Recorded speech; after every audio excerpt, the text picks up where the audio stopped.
सोने, दागिने आणि हिरे यांच्यासाठी प्रसिद्ध असलेल्या भाग्यनगर या समृद्ध शहराला राक्षसांच्या टोळीने वेढा घातला होता. रक्तबीज नावाच्या शक्तिशाली राक्षसाच्या नेतृत्वाखाली द्वेषपूर्ण सैन्याने शहराचा खजिना लुटण्याचा आणि तेथील रहिवाशांना गुलाम बनवण्याचा प्रयत्न केला. शहराच्या संरक्षणाचा भंग झाला आणि भूते आटोपली गेली. त्यांची गडद ऊर्जा रस्त्यावर गुदमरत होती. त्यांच्या उत्कृष्ट पोशाखात सजलेले नागरिक राक्षसांनी शहर उद्ध्वस्त केल्यामुळे त्यांच्या किंकाळ्या मधुरे आणि राजवाड्यांमधून गुंजत असताना भीतीने घाबरले. एकेकाळी समृद्धीचे प्रतीक असलेली शहराची संपत्ती आता राक्षसांच्या तावडीत सापडली आहे.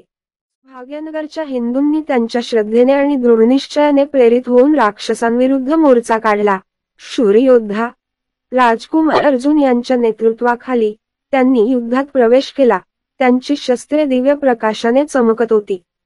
अचानक झालेल्या प्रतिकाराने हैराण झालेल्या राक्षसांनी हिंदू शौर्याने लढले तेव्हा ते मागे पडले. भाग्यनगरचे रस्ते रणांगण बनले होते.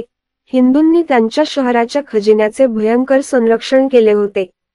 हिंदू त्यांच्या संपत्तीचे रक्षण करण्यासाठी लढत असताना तलवारींचा आवाज आणि चंदनाच्या सुगंधाने हवा भरून गेली. युद्धाच्या प्राचीन कलेवर प्रभुत्व मिळवून राजकुमार अर्जुनने दैत्याला मारले. त्याची तलवार अंधारातून कापली. त्यांच्या पराभवामुळे संतप्त झालेल्या राक्षसांनी त्यांच्या काळ्या शक्तींना बोलावले, परंतु हिंदू खंबीरपणे उभे राहिले.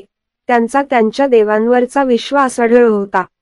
देवी लक्ष्मी, शहराची संरक्षक देवता, तिच्या भक्तांवर हसली. तिचे आशीर्वाद त्यांना विजयासाठी सक्षम करतात.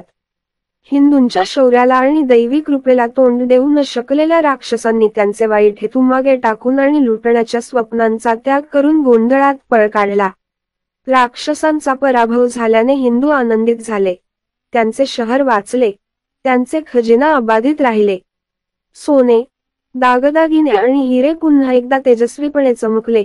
शहराच्या समृद्धीचे आणि हिंदूंच्या अतूट धैर्याचे प्रतीक.